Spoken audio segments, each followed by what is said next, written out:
All right, guys, we are breaking down the Justin Timberlake DUI arrest. You're going to get my real reaction to what we know so far. Now, I am not in a suit and tie. Stop.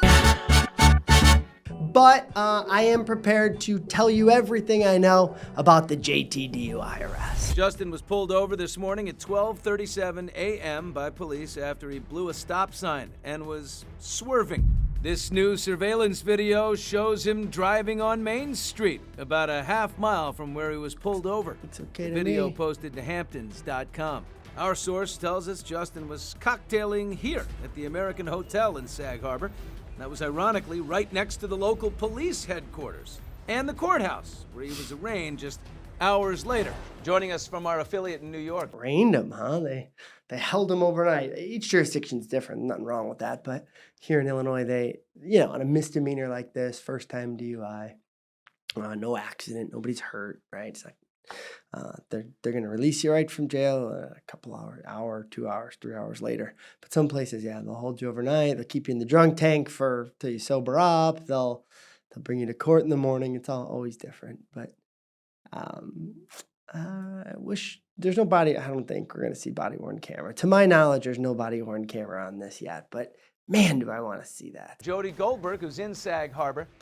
Big summer population, very small town. It's not even a town to sip and drive. To say word spreads quickly here, that would be an understatement. The consensus is, why didn't he just take an Uber? Why didn't he have a driver? He told police he just had a martini and he was headed home. Obviously, he didn't make it because he was pulled over. You can get a DUI. I have no idea how much he drank, obviously, right? But you can get a DUI with just one drink. You can actually get a DUI with 0 drinks, right? Drugs, prescription drugs, and even just the officers being flat out wrong. But my point is, one drink, you probably still should be taking an Uber. That's my rule of thumb. If I have any drinks, I'm going to take an Uber. And I don't have JT money. A 2025 BMW. He had a Tennessee driver's license. He handed it over to the officer, and he had bloodshot and glassy eyes. Of course he did. My law firm has done thousands of DUIs. That is not an exaggeration.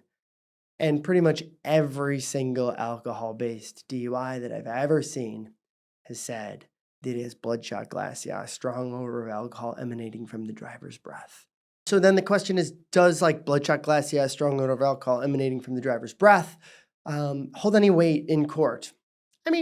Yeah, because that is pretty common. If you just walk into a random bar on Saturday night and, you're going to see a lot of people with bloodshot, glassy eyes and strong odor of alcohol emanating from the breath. Those are indicators that someone is at least consumed alcohol and possibly impaired. So yeah, they hold weight. But I think kind of a little bit of weight, right?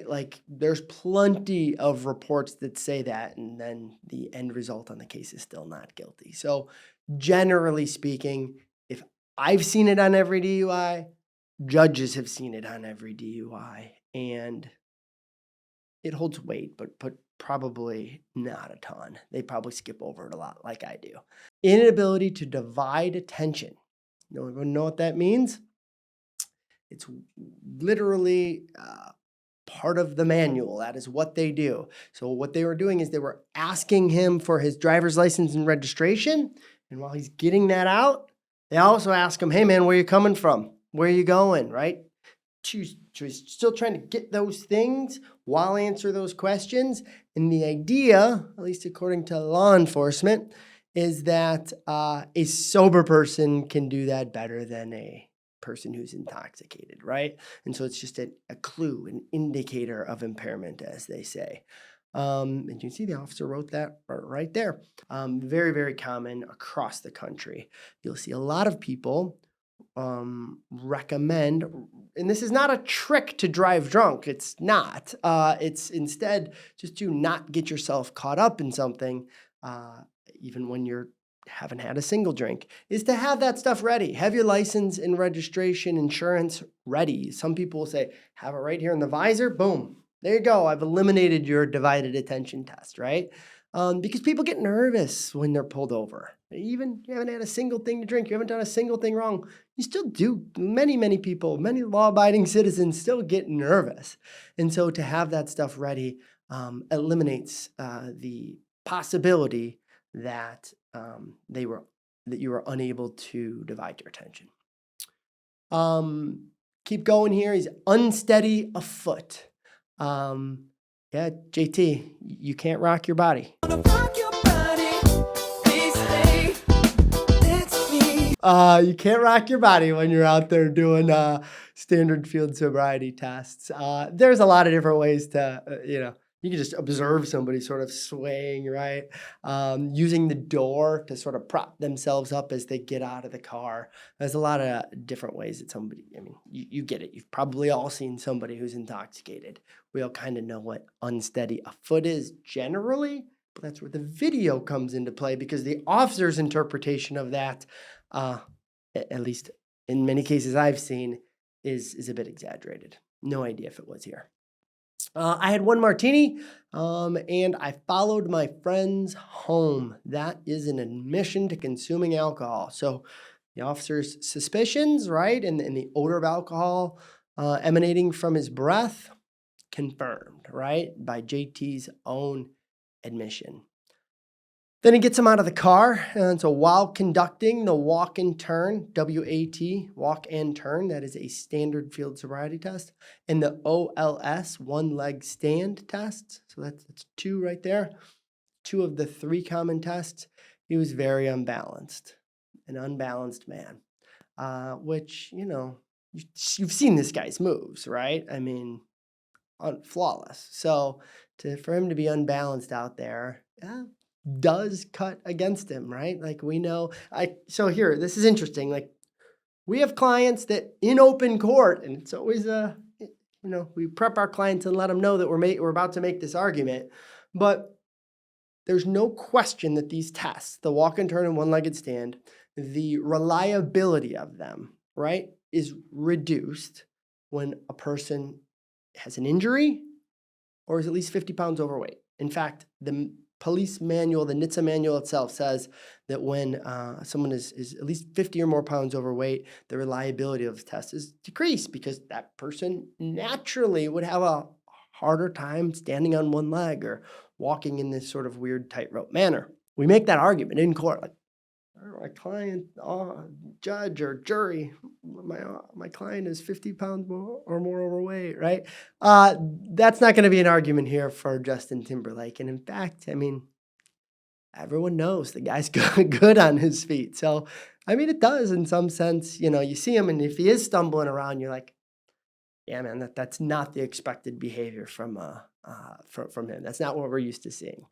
So we'll see. Hopefully this body-worn camera is released soon. Unable to follow instructions correctly on the walk and turn and one-leg stand. And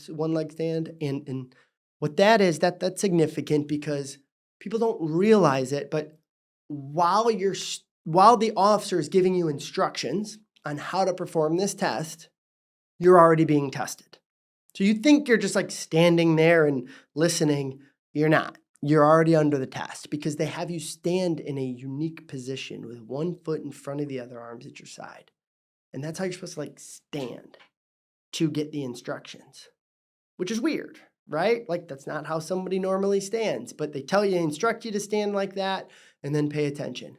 And people naturally sort of step out of that position or, especially if they are intoxicated, they do kind of wobble or inadvertently step out of that position. And so those are clues. Those are indicators of impairment and you're being tested before you even know it. And so that's what that's talking about right there.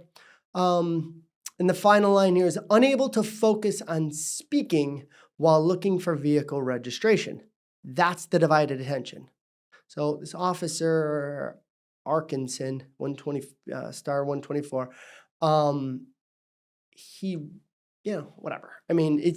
He wrote that a little weird, if you ask me, but it's not flawless. It's not fatal to the case, right? He kind of wrote kind of just threw it all out there, it seems like. But this is pretty standard. And what this is probably not the entire report. This is probably like, I don't know how it works here. But this is probably just sort of the simple notes of why there's probable cause to make the arrest. There's probably a larger police report. Well, there's got to be a larger police report that actually says each indicator of impairment, right? And indicates on step number 4 of the walk and turn test, he didn't touch heel to toe. On step number 9, he's supposed to do a pivot and come back, and he took, a wide turn or was uneasy and stepped off the line, whatever, right?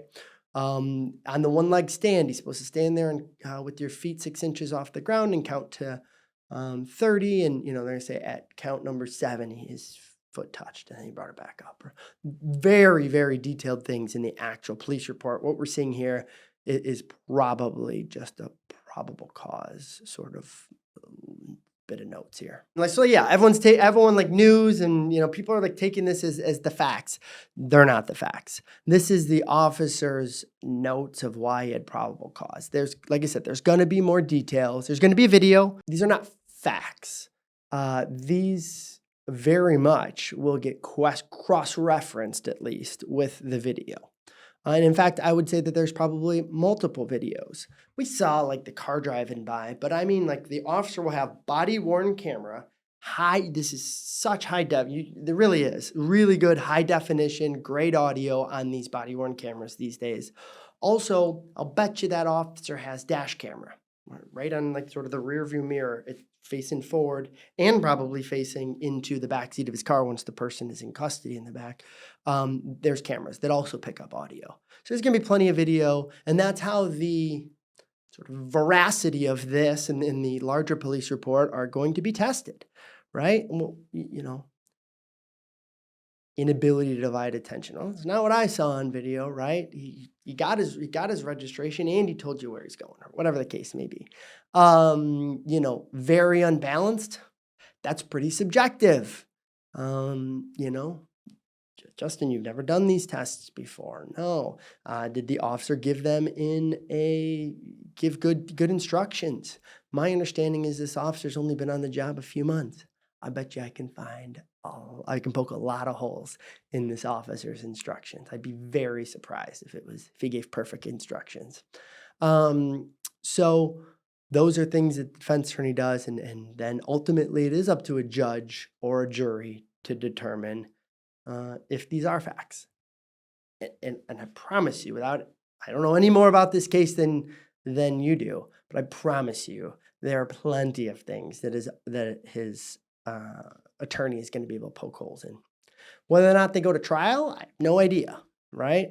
Maybe they just work out a deal and Justin's like, yeah, let's put this behind me. I got a freaking world tour to deal with. Maybe, he's not going to jail for this or anything, but maybe he fights it. Maybe he goes to trial on this, and that's when all these things will be tested. We shall see. Another test is left off of here, at least from this report, this sort of probable cause report, and that is the third test, which usually actually occurs first, and that's called the horizontal gaze nystagmus, right? And that's one where you can see, you've seen this in other videos of ours or just generally. That's where the officer holds a stimulus, either a finger or a pen, and does passes in front of his eyes to see how his eyes respond to that stimulus. And that, again, is an indicator of alcohol consumption, or can be. That's something that I'm certain was done. They just didn't reference it here. In fact, you can even see on the right-hand side, the contacts, yes. Equal pupils, yes. Resting nystagmus, no. Equal tracking, yes. So actually he did pretty good. Oh, no, and then down below, lack of smooth pursuit, that's the main one. And they said that lacking of smooth pursuit, in other words, the eyes bounced. And they said that's present, and that's the indicator of impairment. Yeah, like I said, based on this, this is not all the evidence, but based on this, this is 1, 2, I don't know, what is it, 8 or 9 lines that the officer wrote, that's his probable cause to put Justin in handcuffs and make him go bye back to the police station. But like alcohol. So after he performed poorly on that roadside sobriety test, Allegedly. he refused 3 times to take a chemical test. Good. Justin's attorney, Ed Burke Jr., tells us that refusal automatically suspends his license by the DMV in New York. Justin's next court date is set for July 26th, the same day he's scheduled to perform overseas in Poland. Should Justin Timberlake have refused those standard field sobriety tests that we just broke down? The horizontal gaze nystagmus, the walk and turn, and the one-leg stand. Yes, he should have. Because he refused the PBT and the breathalyzer anyways. And he had every right in the world, legally speaking, to also refuse those standard field sobriety tests. I mean, I get it. Most people don't refuse them because he thinks he had 1 drink. Or at least that's what he says. And he was okay to drive. He's also Justin freaking Timberlake. Maybe thought he'd, get released and be able to go home. But in hindsight's 2020, I get it. But in hindsight, he should have refused that because everything I just broke down is exactly what will be broken down by the officer and the prosecutor in court in order to try to convict him. That is the evidence that will be used against him. In an ideal world for Justin, of course, he wouldn't have drank and drive, which he did. He had at least a martini and drove. So he drank and drive. Does not mean he's over the legal limit. Does not mean he's intoxicated. But ideally, he wouldn't have done that. Obviously, we all know he should have taken an Uber, ridden with the friends, something like that, right? But since he didn't do that and he got pulled over, he should have not admitted to drinking that martini and he should have not done any of those standard field sobriety tests. In the end, perhaps the most important test he did refuse. So according to what I'm looking at now, this screenshot, out by the car, after the standard field sobriety tests, right before the officer put him in handcuffs, the officer said, you know what, man, you told me you had just 1 drink, so you should be under the legal limit. If you blow under the legal limit, I'm going to let you go, right? And so he stuck that thing in his face, and that's a portable breath test. Portable, it's out in the field on the street by the officer, and he refused because Justin knows, he's heard it from somebody, that you should refuse the breathalyzer. But he didn't realize he could have also refused all of that stuff before then. So refused that. Then the officer says, well, you didn't do this portable breath test, so I don't know if you're over the legal limit or not. But based on how you performed on the test that you did do, I have a reasonable suspicion. I have a belief that you are intoxicated, and therefore I'm placing you under arrest. Put your hands behind your back. Boom, he arrested him. Takes him to the police station, and now he wants him to do what we call like the intoxilizer, like the evidentiary breath test. The actual real one, not a portable little dinky one. It's supposed to be a real one that's tested regularly and more accurate. That's the one that's admissible in court, and that's the one that he refused as well. So they don't know. We're never going to, and it doesn't sound like there's a blood test or a urine test. So breath, blood, and urine are the 3 ways that we can measure someone's actual BAC. We're never going to get that. So now, and that was the right move by Justin. So now we're going to be stuck arguing over whether how he performed on those standard field sobriety tests, and was he too intoxicated to safely operate the vehicle or not. They also talked about the suspension of the driver's license. Let's talk about that for a minute. In most states, when you refuse that evidentiary breath test, it's not because he, the PBT. It's not because he did poorly on the field sobriety tests or anything. It's because he refused the breathalyzer back at the station. Possibly because of the PBT. Each state's a little different. But either way, it's because he refused the breathalyzer that his license is getting suspended by the state of New York. So New York has power over 2 things when it comes to driver's licenses. It has power over people with a New York driver's license, right? Like New York can suspend New York driver's license. And they can also regulate who can drive on the New York roads. And so New York cannot suspend Justin's Tennessee driver's license. The best they can do is report back to Tennessee what happened. And then Tennessee, depending on what their rules are, will either suspend his license or they won't. And rules are different everywhere. I don't know what Tennessee's are. But If Tennessee does suspend his license, then he cannot drive in any of the 50 states. He doesn't have a valid license.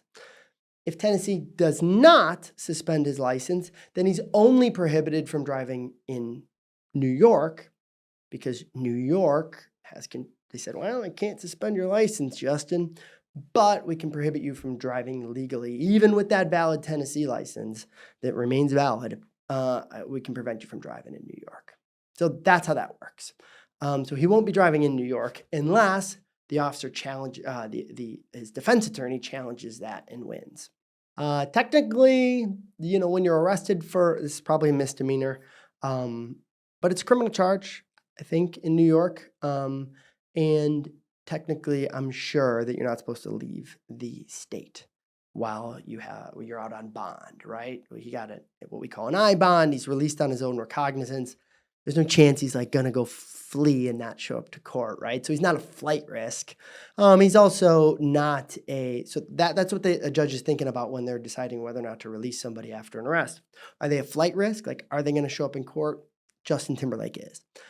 You can't really make a credible argument that this guy's gonna go hide in Mexico or something, right? Even though he has the resources, that's not it.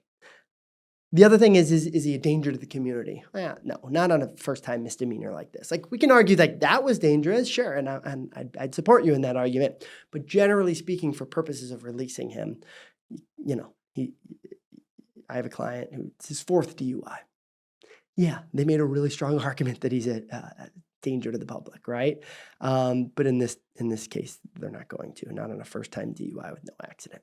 So he gets released, and part of the conditions of that bond are almost certainly that you cannot leave the state of New York. That is waived all the time, I'm sure, in New York, certainly here in Chicago. People come from out of town, and obviously we're not going to keep you here for 9 months while your DUI is pending, right?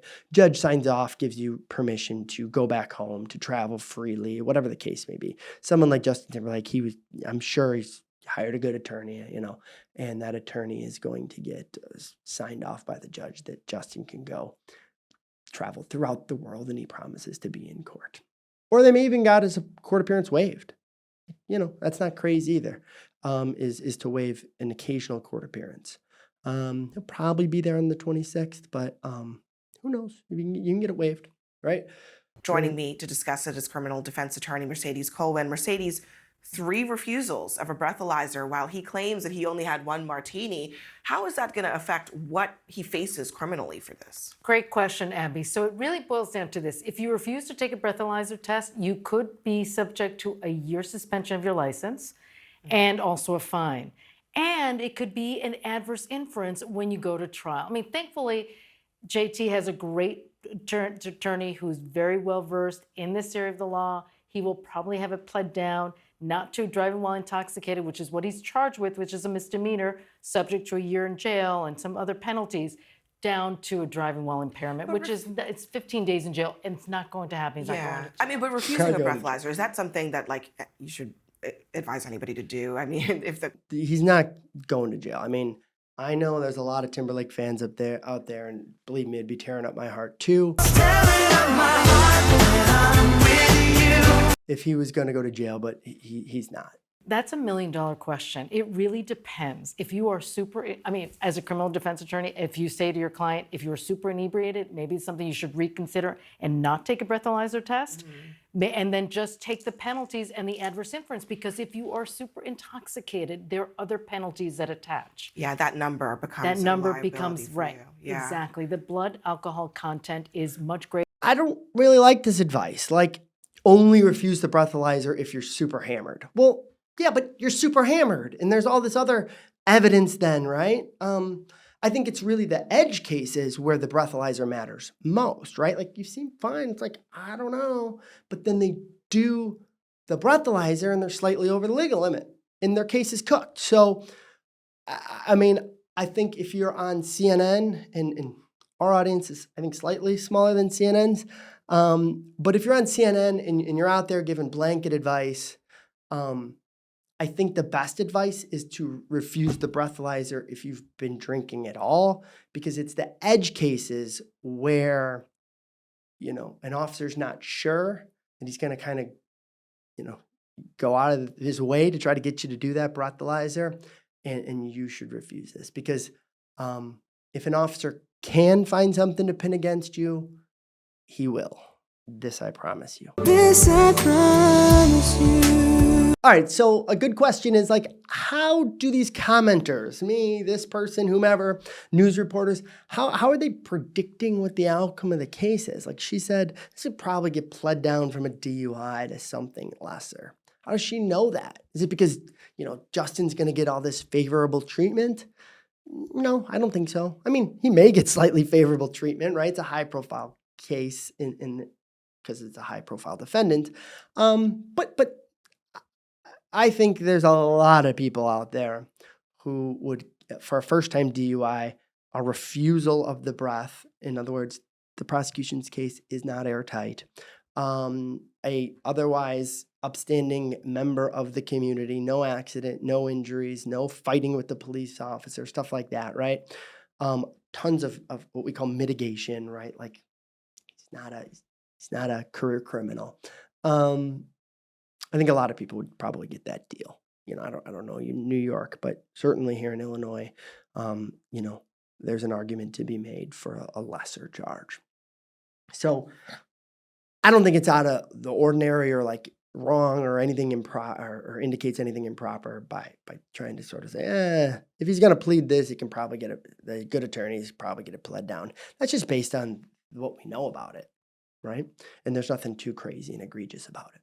All right, well, this is a case we'll probably be hearing about until the end of time, at least until this case is resolved. It is high profile. It's JT, it's the man. And so I'm going to track this one, and I can't wait until body-worn camera comes out. When it is, you can bet we'll be breaking it down again.